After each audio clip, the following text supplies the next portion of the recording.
I'd like to tell you about the strangest secret in the world. Some years ago, the late Nobel Prize-winning Dr. Albert Schweitzer was being interviewed in London, and a reporter asked him, "Doctor, what's wrong with men today?" And the great doctor was silent a moment, and then he said, "Men simply don't think." It's about this that I want to talk with you. We live today in a golden age. This is an era that man has looked forward to, dreamed of, and worked toward for thousands of years.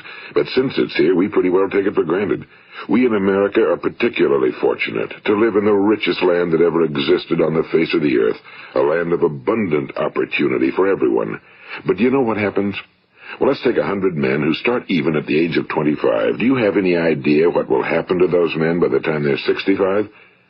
These 100 men who all start even at the age of 25 believe they're going to be successful. If you asked any one of these men if he wanted to be a success, he'd tell you he did. And you'd notice that he was eager toward life, that there was a certain sparkle to his eye, an erectness to his carriage, and life seemed like a pretty interesting adventure to him. But by the time they're 65, 1 will be rich. 4 will be financially independent. 5 will still be working. 54 will be broke. Now think a moment. Out of the 100, only 5 make the grade. Now why do so many fail? What has happened to the sparkle that was there when they were 25? What's become of the dreams, the hopes, the plans? And why is there such a large disparity between what these men intended to do and what they actually accomplished? When we say about 5% achieve success, we have to define success. And here's the best definition I've ever been able to find. Success is the progressive realization of a worthy ideal. If a man is working toward a predetermined goal and knows where he's going, that man is a success. If he's not doing that, he's a failure. Success is the progressive realization of a worthy ideal.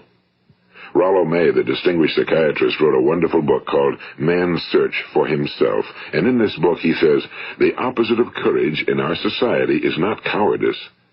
It is conformity. And there you have the trouble today. It's conformity, people acting like everyone else without knowing why, without knowing where they're going. Now think of it. In America right now, there are over 18 million people 65 years of age and older. And most of them are broke. They're dependent on someone else for life's necessities. Now, we learn to read by the time we're 7. We learn to make a living by the time we're 25. Usually by that time, we're not only making a living, we're supporting a family. And yet by the time we're 65, we haven't learned how to become financially independent in the richest land that has ever been known. Why? We conform. And the trouble is that we're acting like the wrong percentage group, the 95 who don't succeed. Now, why do these people conform? Well, they really don't know. These people believe that their lives are shaped by circumstances, by things that happen to them, by exterior forces. They're outer-directed people. A survey was made one time that covered a lot of men, working men, and these men were asked, "Why do you work? Why do you get up in the morning?" 19 out of 20 had no idea.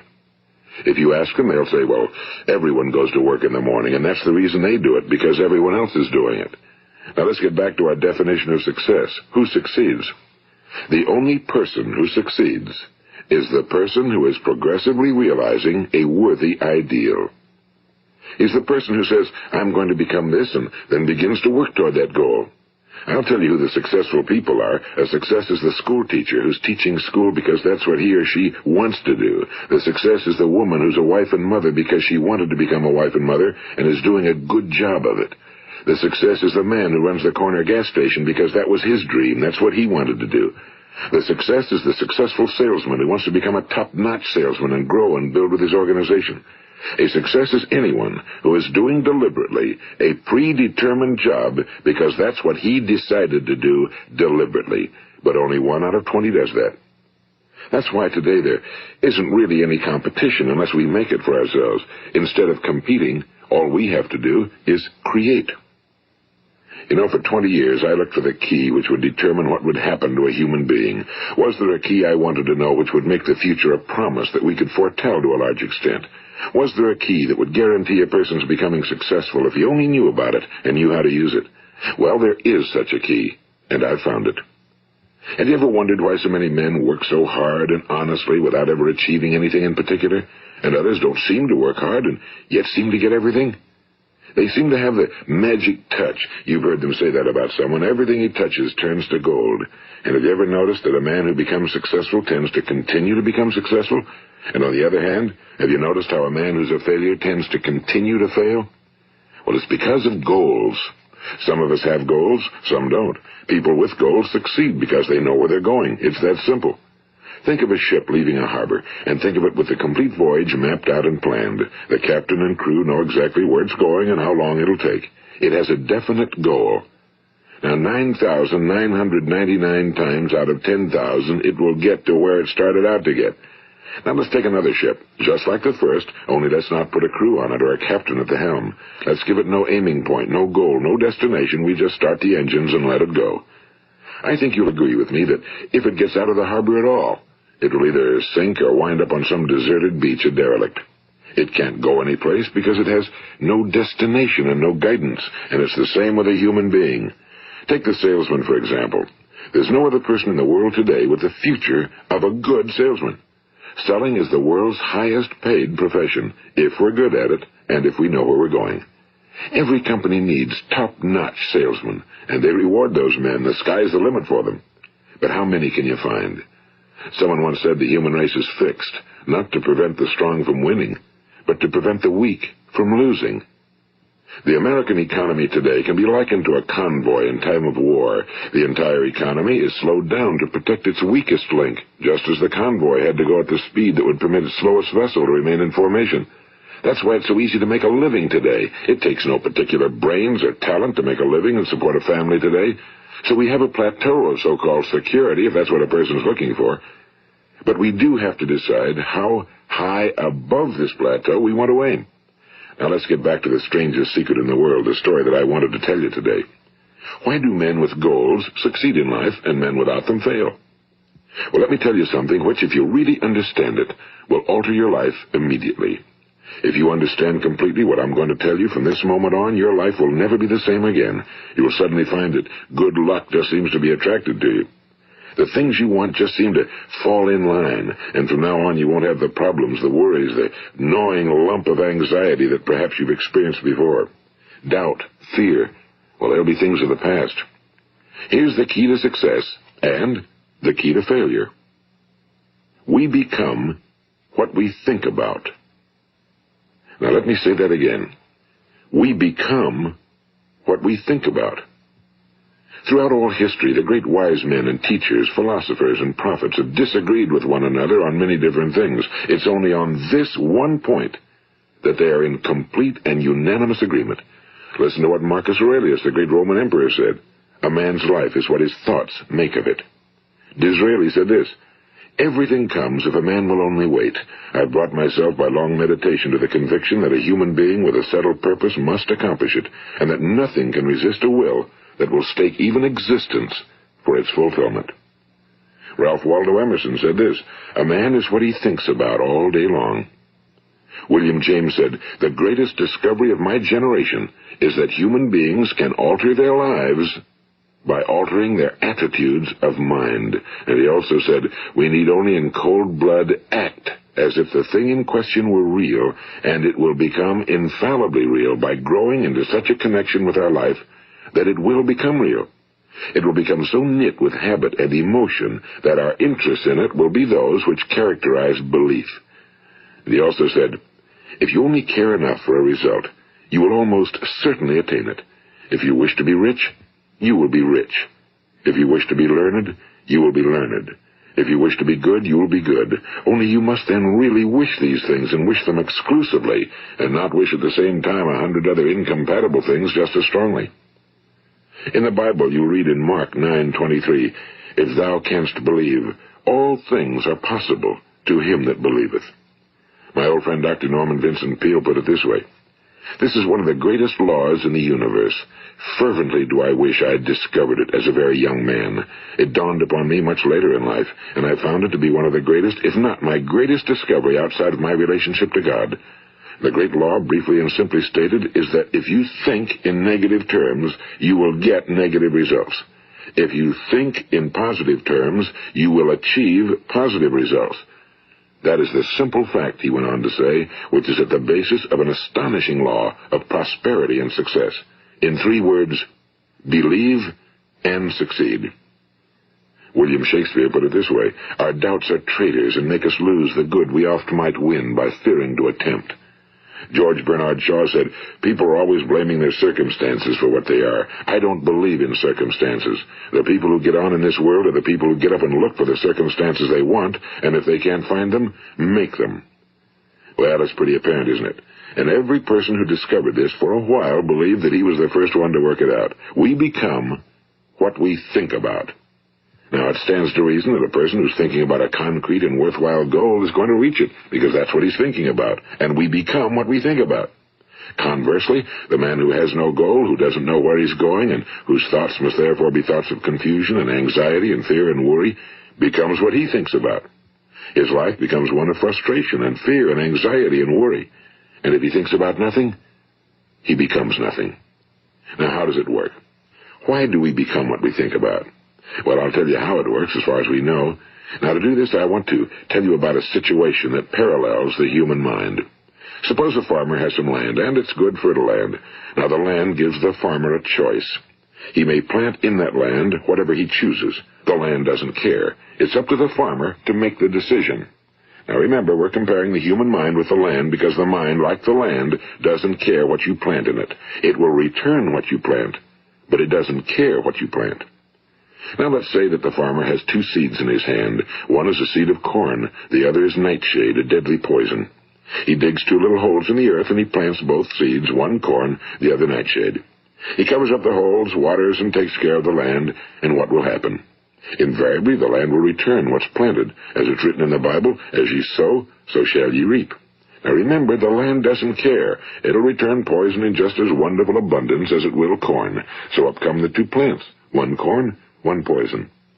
Now, the human mind is far more fertile, far more incredible and mysterious than the land, but it works the same way. It doesn't care what we plant. Success, failure. A concrete, worthwhile goal, or confusion. Misunderstanding, fear, anxiety, and so on. But what we plant, it must return to us. You see, the human mind is the last great unexplored continent on Earth. It contains riches beyond our wildest dreams. It will return anything we want to plant. Now, you might say, well, if that's true, why don't people use their minds more? Well, I think they figured out an answer to that one, too. Our mind comes as standard equipment at birth. It's free, and things that are given to us for nothing we place little value on. Things that we pay money for, we value. The paradox is that exactly the reverse is true. Everything that's really worthwhile in life came to us free. Our minds, our souls, our bodies, our hopes, our dreams, our ambitions, our intelligence, our love of family and children and friends and country, all these priceless possessions are free. But the things that cost us money are actually very cheap and can be replaced at any time. A good man can be completely wiped out and make another fortune. He can do that several times. Even if our home burns down, we can rebuild it. But the things we got for nothing, we can never replace. The human mind isn't used because we take it for granted. Familiarity breeds contempt. It can do any kind of job we assign to it, but generally speaking, we use it for little jobs instead of big, important ones.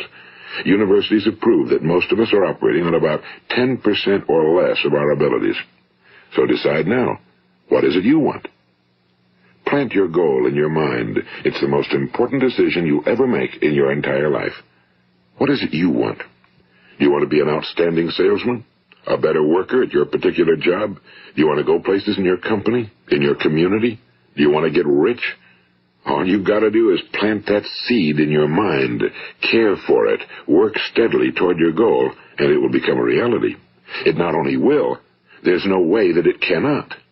You see, that's a law, like the laws of Sir Isaac Newton, the laws of gravity. If you get on top of a building and jump off, you'll always go down. You'll never go up, and it's the same with all the other laws of nature. They always work. They're inflexible. Think about your goal in a relaxed, positive way. Picture yourself in your mind's eye as having already achieved this goal. See yourself doing the things you will be doing when you've reached your goal. Ours has been called the phenobarbital age, the age of ulcers and nervous breakdowns and tranquilizers. At a time when medical research has raised us to a new plateau of good health and longevity, far too many of us worry ourselves into an early grave trying to cope with things in our own little personal ways without learning a few great laws that will take care of everything for us. These things we bring on ourselves through our habitual way of thinking. Every one of us is the sum total of his own thoughts.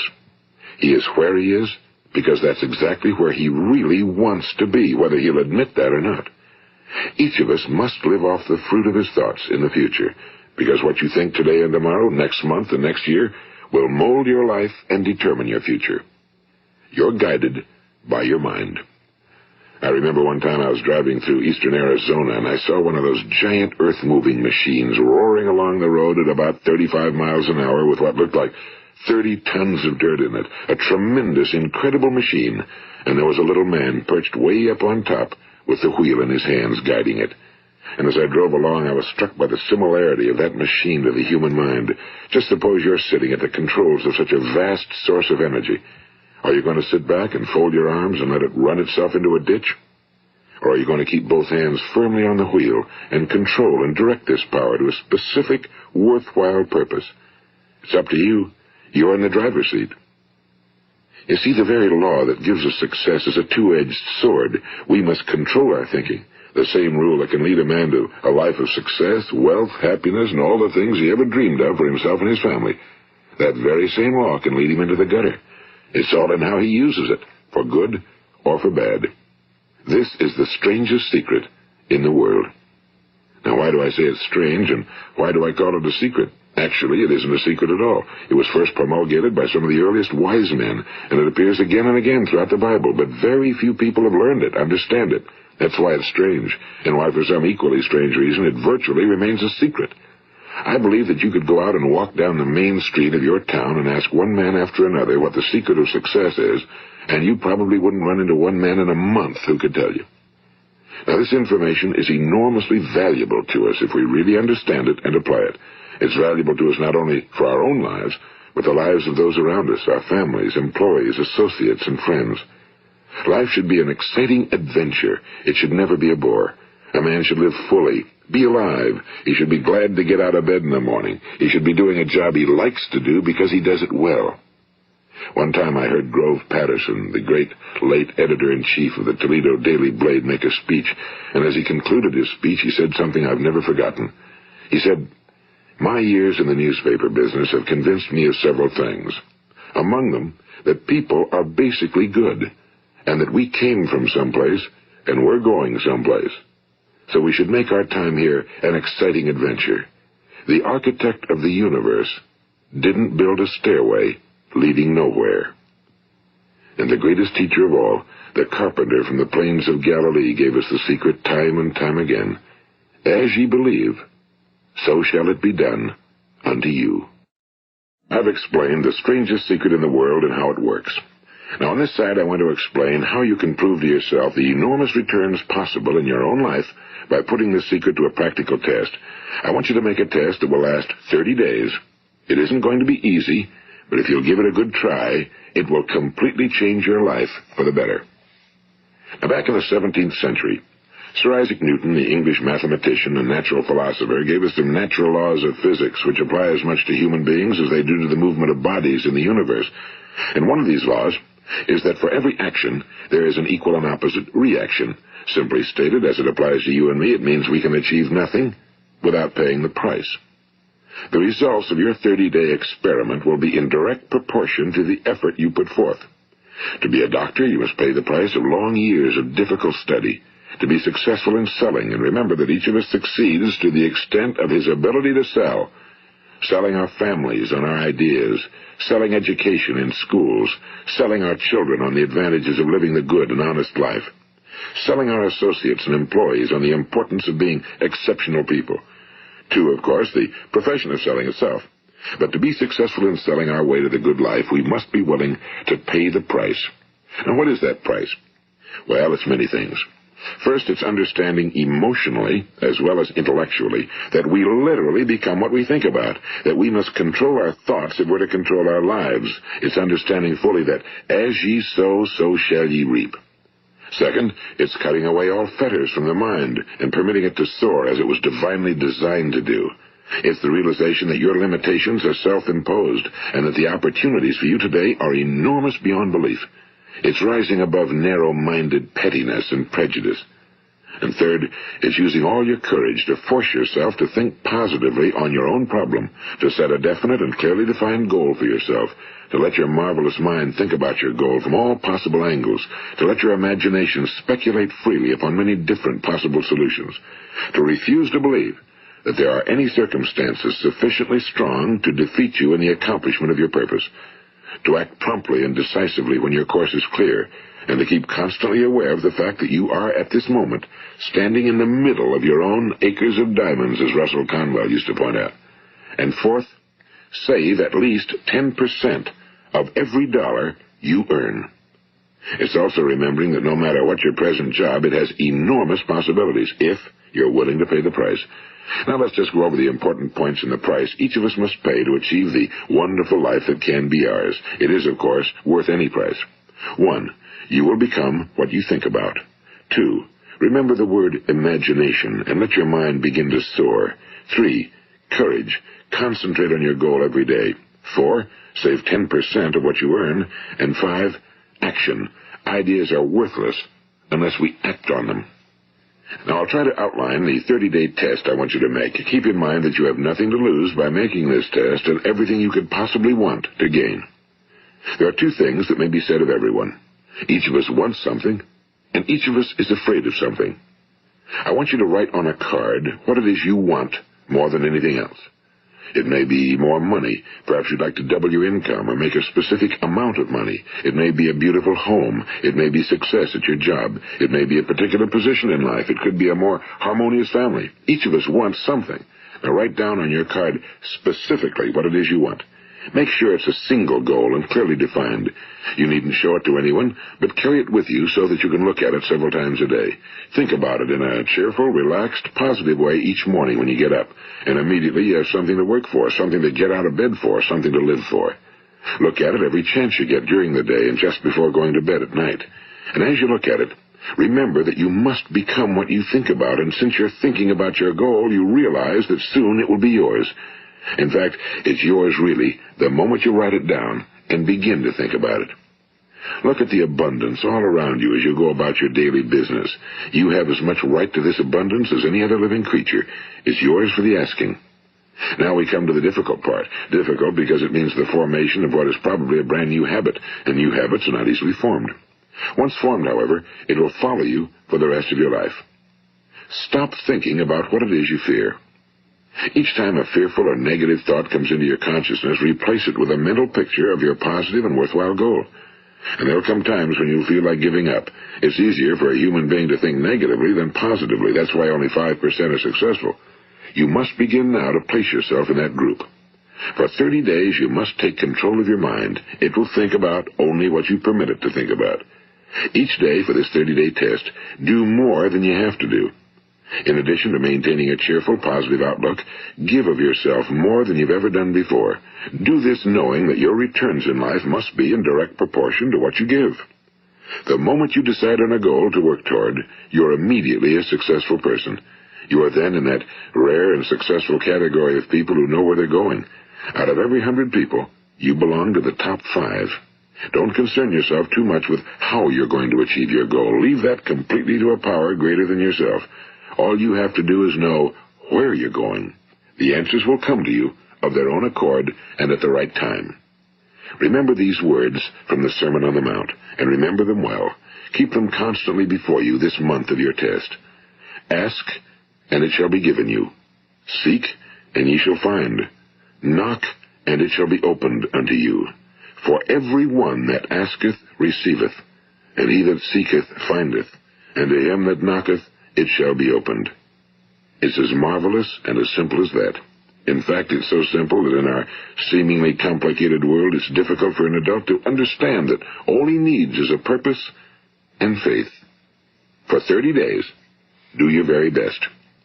If you're a salesman, go at it as you've never done before, not in a hectic fashion, but with the calm, cheerful assurance that time well spent will give you the abundance in return you deserve and want. If you're a homemaker, devote your 30-day test to completely giving of yourself without thinking about receiving anything in return, and you'll be amazed at the difference it makes in your life. No matter what your job, do it as you've never done it before for 30 days. And if you've kept your goal before you every day, you'll wonder and marvel at this new life you've found. Dorothea Brand, the outstanding editor and writer, discovered it for herself and tells about it in her fine book, Wake Up and Live. Her entire philosophy is reduced to the words, act as though it were impossible to fail. She made her own test with sincerity and faith, and her entire life was changed to one of overwhelming success. Now, you make your test for 30 full days. Don't start your test until you've made up your mind to stick with it. You see, by being persistent, you're demonstrating faith. Persistence is simply another word for faith. If you didn't have faith, you'd never persist. If you should fail during your first 30 days, by that I mean suddenly find yourself overwhelmed by negative thoughts, you've got to start over again from that point and go 30 more days. Gradually, your new habit will form until you find yourself one of that wonderful minority to whom virtually nothing is impossible. And don't forget the card. It's vitally important as you begin this new way of living.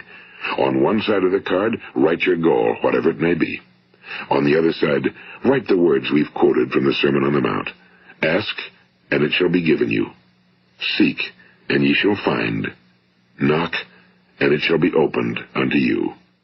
Nothing great was ever accomplished without inspiration. See that during these crucial first 30 days, your own inspiration is kept at a peak. And above all, don't worry. Worry brings fear, and fear is crippling. The only thing that can cause you to worry during your test is trying to do it all yourself. Know that all you have to do is hold your goal before you. Everything else will take care of itself. Remember also to keep calm and cheerful. Don't let petty things annoy you and get you off course. Now, since making this test is difficult, some will say, why should I bother? Well, look at the alternative.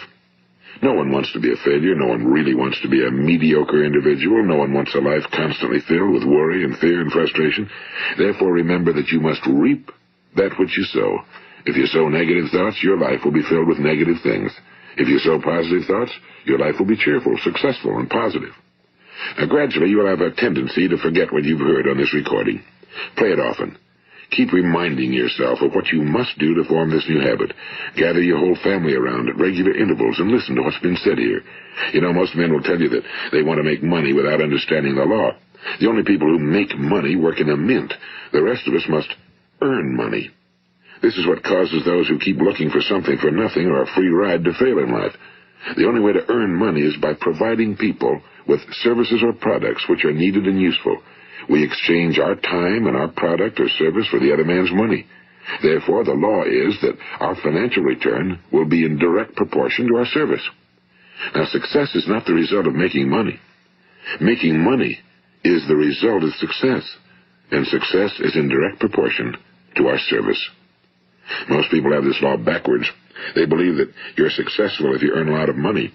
The truth is that you can only earn money after you're successful.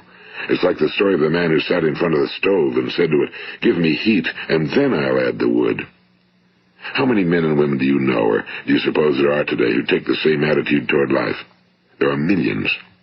We've got to put the fuel in before we can expect heat. Likewise, we've got to be of service first before we can expect money. Don't concern yourself with the money. Be of service. Build, work, dream, create. Do this, and you'll find there's no limit to the prosperity and abundance that will come to you. Prosperity, you know, is founded upon a law of mutual exchange. Any person who contributes to prosperity must prosper in turn himself. Sometimes the return will not come from those you serve, but it must come to you from someplace, because that's the law. For every action, there is an equal and opposite reaction. As you go daily through your 30-day test period, remember that your success will always be measured by the quality and quantity of service you render, and money is a yardstick for measuring this service. No man can get rich himself unless he enriches others. Now, there are no exceptions to a law. You can drive down any street in America and from your car estimate the service that's being rendered by the people living on that street. Had you ever thought of this yardstick before? It's interesting. Some, like ministers and priests and other devoted people, measure their returns in the realm of the spiritual, but again, their returns are equal to their service.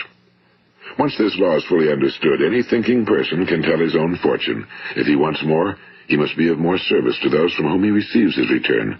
If he wants less, he has only to reduce his service. This is the price you must pay for what you want.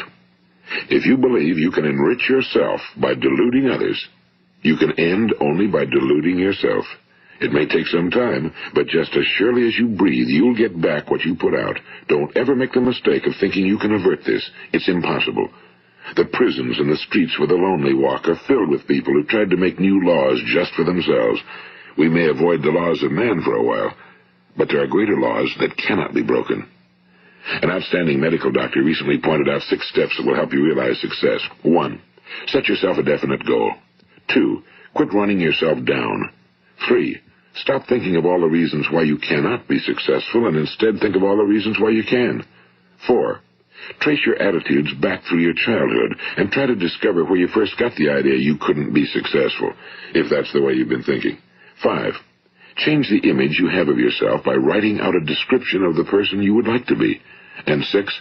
Act the part of the successful person you have decided to become. The doctor who wrote those words is a noted West Coast psychiatrist, Dr. David Harold Fink. Do what the experts since the dawn of recorded history have told you you must do. Pay the price by becoming the person you want to become. It's not nearly as difficult as living unsuccessfully. Make your 30-day test, then repeat it again, and each time it will become more a part of you until you'll wonder how you could ever have lived any other way. Live this new way, and the floodgates of abundance will open and pour over you more riches than you may have dreamed existed. Money? Yes, lots of it. But what's more important, you'll have peace.